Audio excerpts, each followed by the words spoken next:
नमस्कार। बहुत बड़ खुशी कथा आईटी इंटरनेशनल थिएटर संगठन आसंता डिसेम्बर 2 तारिख रु 6 तारिख पर्यंत रवींद्र मंडप भुवनेश्वर रे तांकर 50 वर्ष पूर्ति उत्सव पालन करुचंदी।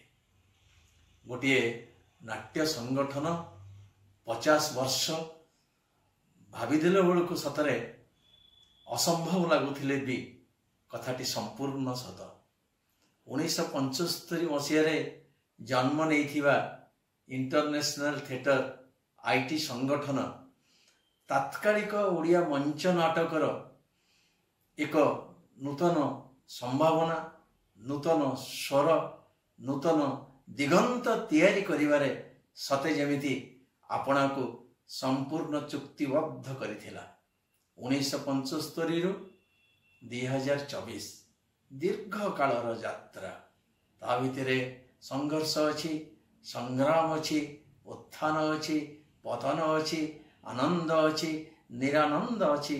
ए सब को आपणे नहीं ए संगठनर मंग धरिथिबा व्यक्तित्व श्रीयुक्त मिहिर कुमार मेहर महोदय आज भी सेमिति नाट्य प्रेमी, नाट्य कांगाल एवं नाटक प्रति संपूर्ण उत्सर्गीकृत, जार प्रमाण स्वरूप संगठनटीर 50 वर्ष पूर्ति आम आखिरे आमे देखिबार सुयोग पाउछु।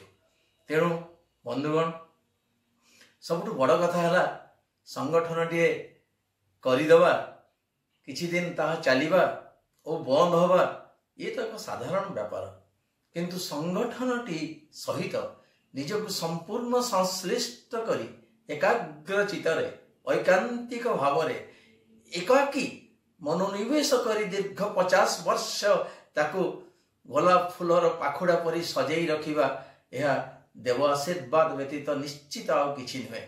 से सुजोग आमे पाइबा को जाउचे।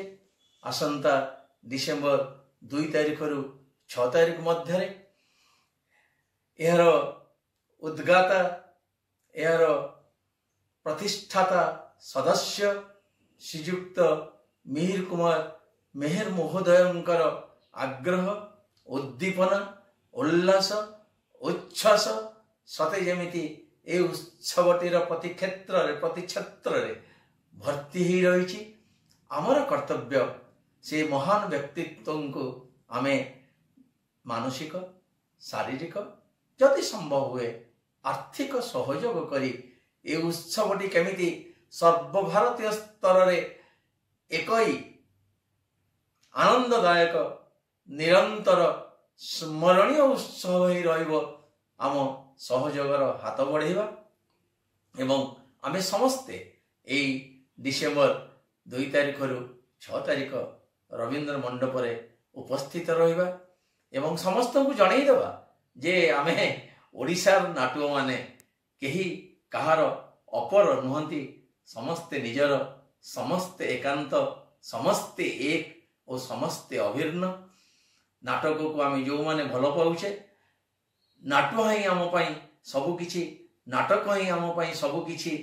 एई तिकी कथा, एई शुभेच्छा वार्ता आमे सारा भारत वर्ष को जणैबा पाई आसंतु। रवींद्र मंडप रे एकाठी हवा आसंता 2 तारिख रु 6 तारिख। मु नाट्यकर्मी सुधांशु द्विवेदी मो तरफ आपण समस्त को विनम्र निवेदन, अनुरोध एवं प्रार्थना। नमस्कार।